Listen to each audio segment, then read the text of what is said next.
Welcome to my channel guys. दोस्तों, इस video में हम पर्टिकुलर इंटीग्रल किसी भी दिए हुए डिफरेंशियल इक्वेशन का कैसे फाइंड आउट करना है, ये हम इस वीडियो में डिस्कस करने वाले हैं। ओके, तो इसके वेरियस केसेस हैं। हम इस वीडियो में पहले 3 केसेस डिस्कस करेंगे और उस केसेस के बेस पे एक प्रॉब्लम भी डिस्कस करेंगे, एक एग्जांपल भी डिस्कस करेंगे, ताकि उन केसेस का एप्लीकेशन प्रॉब्लम में कैसे होता है ये भी आपको अच्छे से क्लियर आउट हो जाए। ओके, तो दोस्तों वीडियो बहुत इंटरेस्टिंग होने वाला है, तो ये वीडियो एंड तक जरूर देखें। Okay, so without wasting our time we should start the video. I am Sarth Khandekar and you are watching mathematical twist.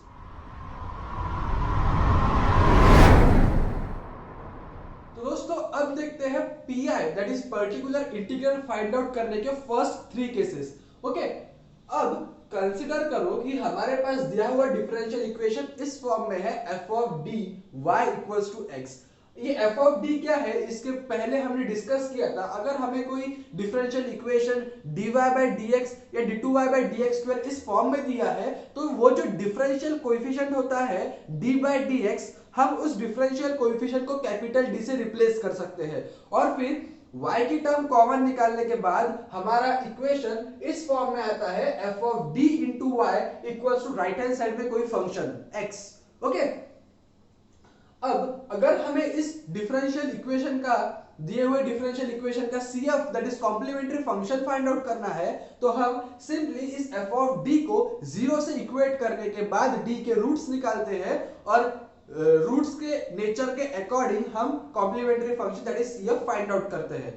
अब अगर हमें particular integral that is PI find out करना है, ठीक है, तो इस डिफरेंशियल इक्वेशन का PI कैसे फाइंड आउट करना, तो अगर हमारे पास फर्स्ट केस, अगर हमारे पास ये जो x है, ये x एक्सपोनेंशियल फंक्शन है, that is e raise to x का फंक्शन है।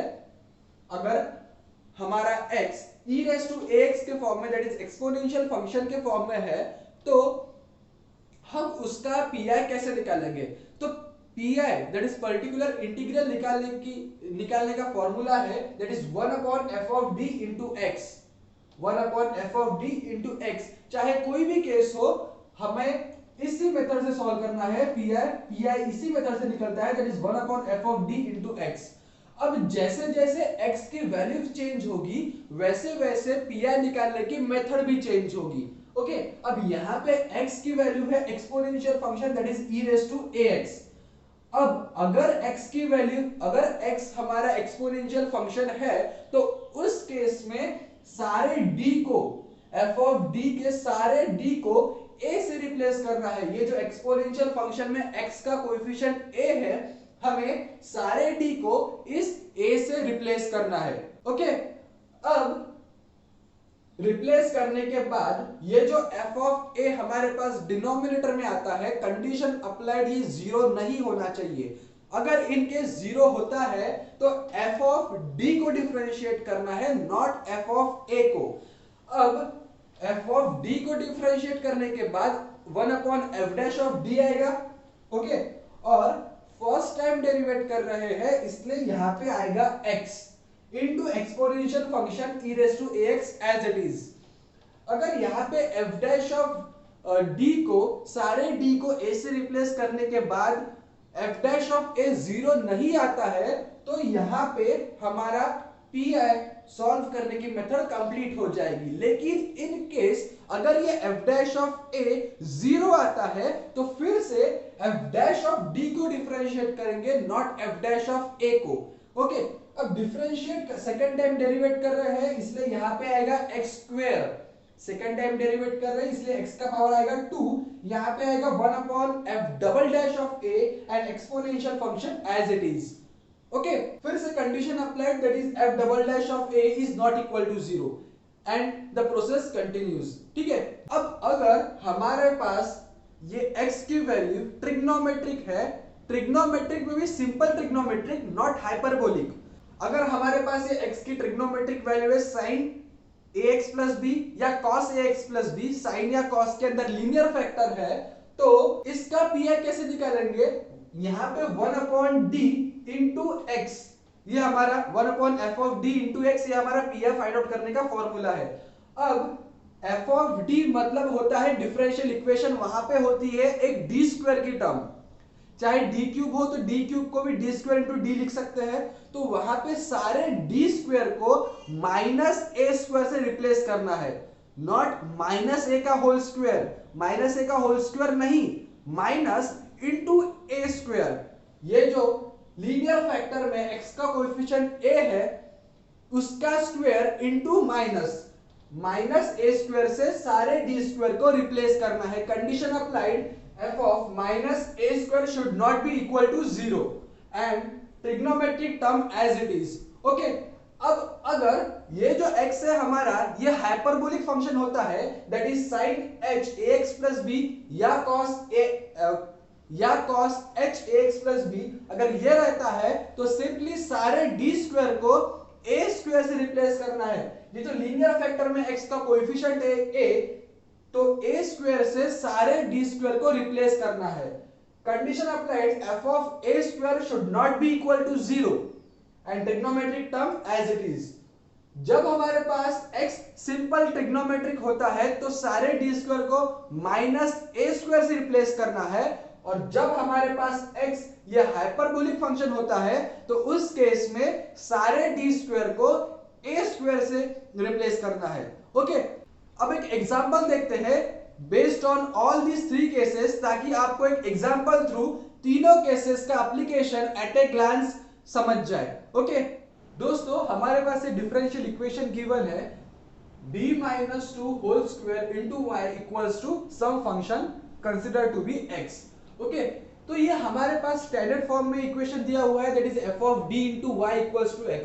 अगर हमारे पास ये d by dx के फॉर्म में डिफरेंशियल इक्वेशन होता तो सबसे पहले हमें उसे स्टैंडर्ड फॉर्म में लाना पड़ता that is f of d into y equals to x। हमारे पास ये स्टैंडर्ड फॉर्म में है तो इसे आगे सॉल्व करेंगे। तो अब सबसे पहली स्टेप होती है that is CF find out करना। जो हमारे पास डिफरेंशियल इक्वेशन गिवन है उसका सबसे पहले CF that is complementary function find out करना, उसके बाद में स्टेप होती है that is PI find out करना, that is particular integral find out करना, और उसके बाद में लास्ट स्टेप होती है इस दिए हुए डिफरेंशियल इक्वेशन का सॉल्यूशन फाइंड आउट करना, कंप्लीट सॉल्यूशन फाइंड करना।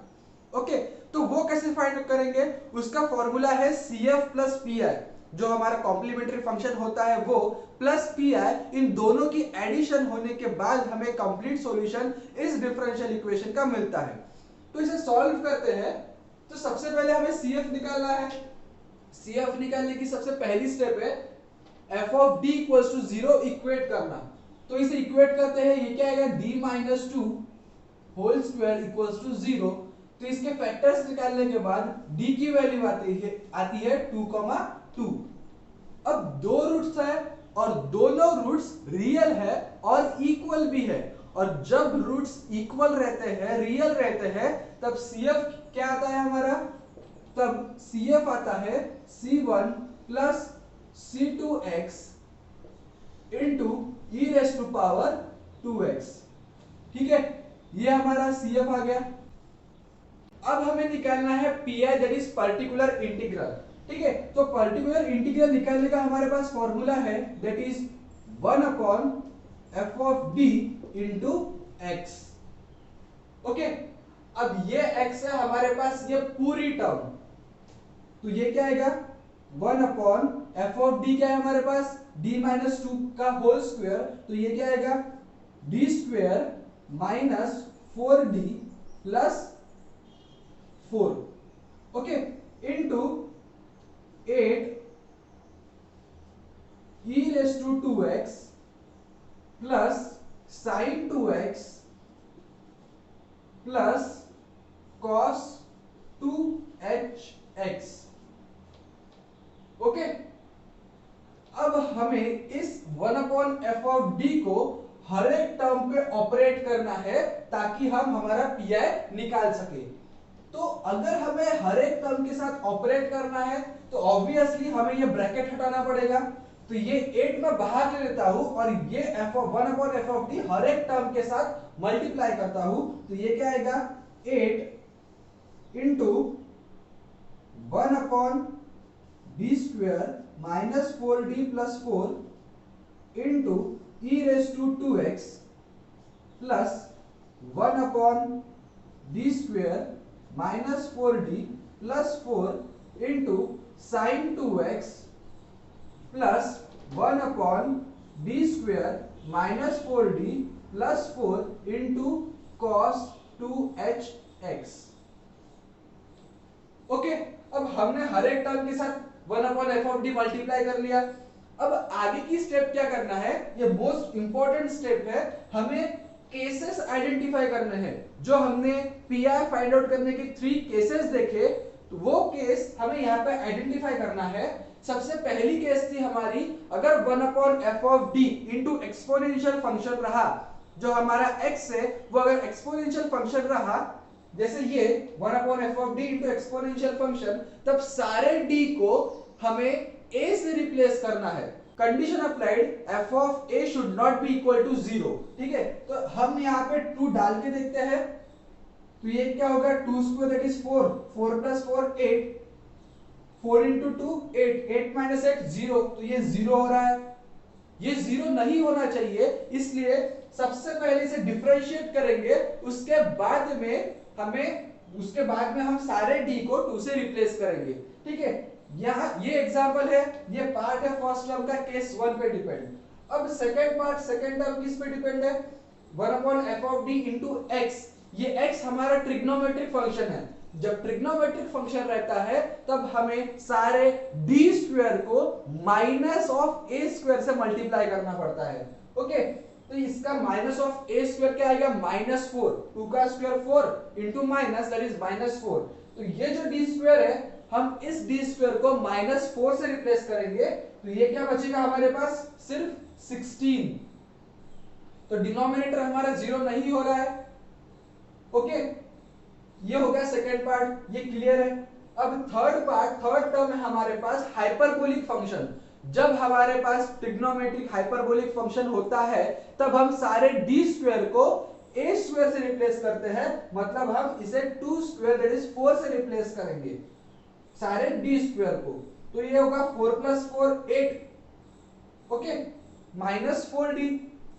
ओके, अब दोनों टर्म्स क्लियर है, डिनोमिनेटर 0 नहीं हो रहा है, सिर्फ यहां पे डिनोमिनेटर 0 हो रहा है, तो हम यहां पे डिफरेंशिएट करेंगे, और डिफरेंशिएट करने के बाद सेकंड टर्म में क्या करेंगे, हम रिप्लेस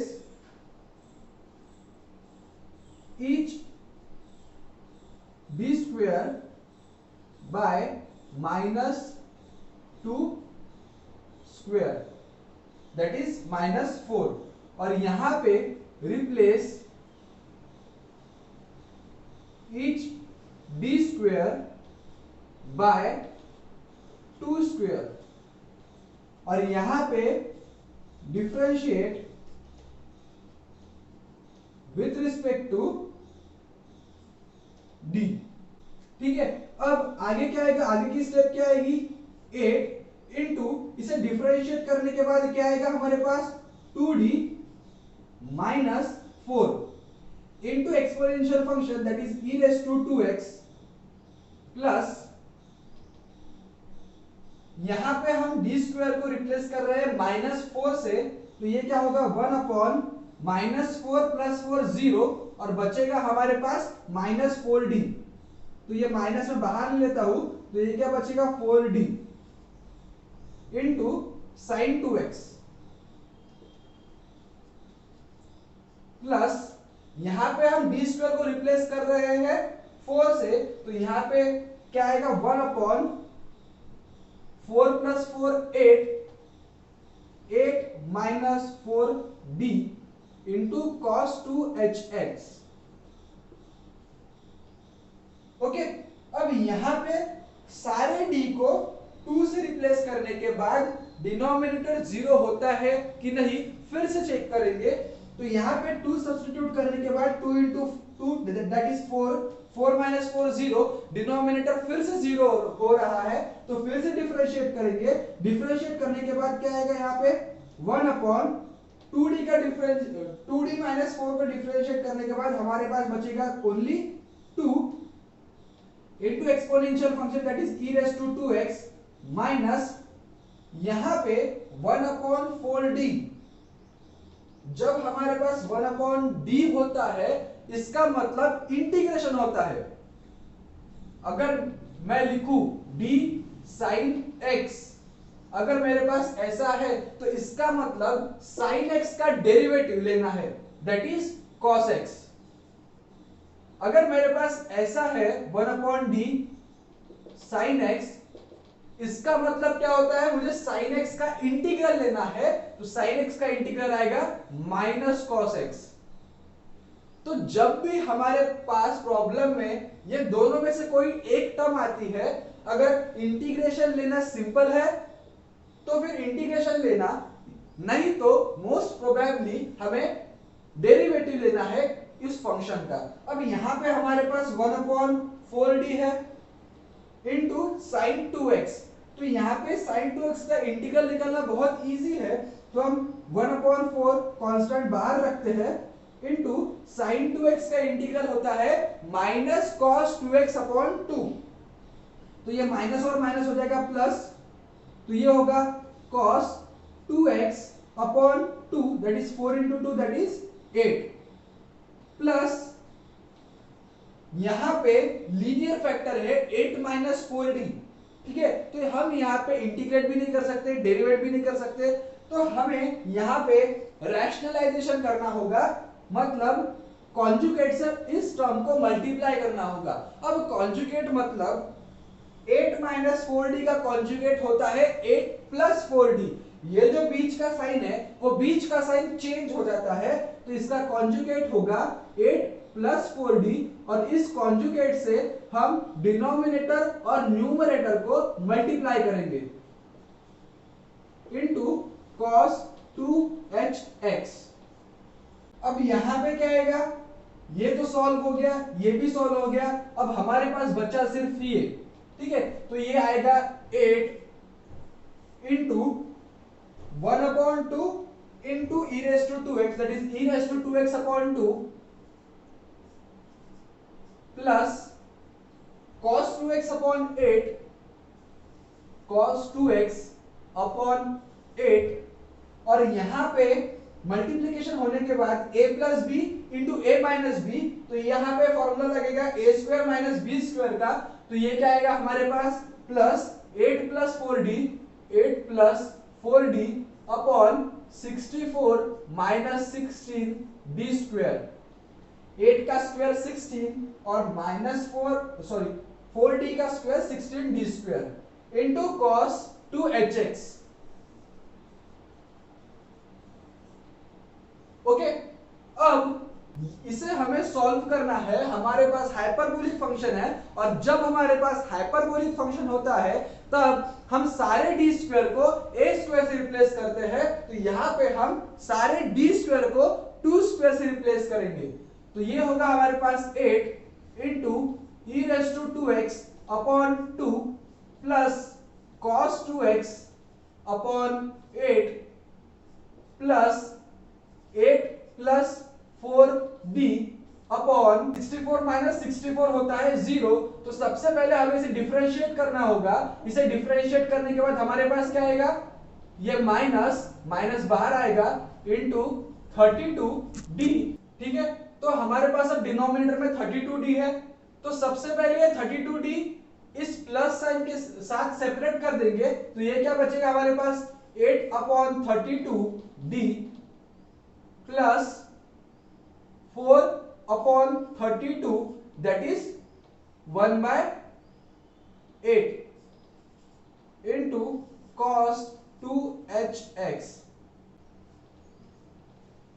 ये जो cos 2hx है हमें हर एक टर्म से मल्टीप्लाई करना है, तो ये मल्टीप्लाई करने के बाद क्या आएगा माइनस 8 अपॉन 32, ये 1/d है, 1/d जब हाइपरबोलिक फंक्शन से मल्टीप्लाई होगा तो हाइपरबोलिक फंक्शन का इंटीग्रल लेना होगा, तो इसका इंटीग्रल क्या आएगा, cos 2hx का हमारे पास 1/d है, तो इसका इंटीग्रल आएगा sin 2hx अपॉन 2 और 4d अपॉन 32d, तो ये d और ये d कैंसिल आउट होने के बाद हमारे पास बचेगा 1/8, तो प्लस 1/8 इनटू ये term that is cos 2hx। Okay, तो इसे सिंप्लीफाई करने के बाद हमारे पास क्या आता है, e raise to 2x into 4, okay, plus cos 2x minus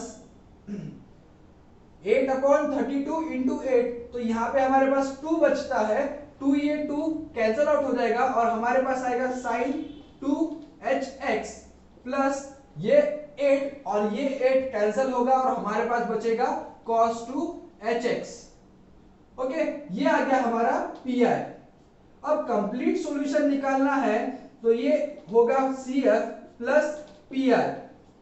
हमारे पास CF है C1 plus C2x, C1 plus C2x into e raise to power 2x plus pi है हमारे पास 4 e raise to 2x plus cos 2x minus sin 2hx plus cos 2hx। ये आ गया हमारा complete solution इस दिए हुए डिफरेंशियल इक्वेशन का। ओके दोस्तों, ये होती है मेथड दिए हुए डिफरेंशियल इक्वेशन का कंप्लीट सॉल्यूशन फाइंड आउट करने की। सबसे पहले CF निकालेंगे, उसके बाद PI निकालेंगे, उसके बाद कंप्लीट सॉल्यूशन दोनों की एडिशन करके निकालेंगे। ओके, तो दोस्तों आई होप कि आपको ये कांसेप्ट पूरी तरह अच्छे से समझ चुका है। आपको ये वीडियो पसंद आया हो तो लाइक बटन पे जरूर हिट करें और मेरे चैनल को अभी तक सब्सक्राइब नहीं किया है तो सब्सक्राइब भी जरूर करें। तो दोस्तों, आपको ये वीडियो कैसा लगा, आपकी कोई सजेशंस हो तो आप मुझे कमेंट सेक्शन जरूर कमेंट करके बता सकते हैं और मिलते हैं हमारे अगले वीडियो में। तब तक के लिए हैव अ नाइस डे।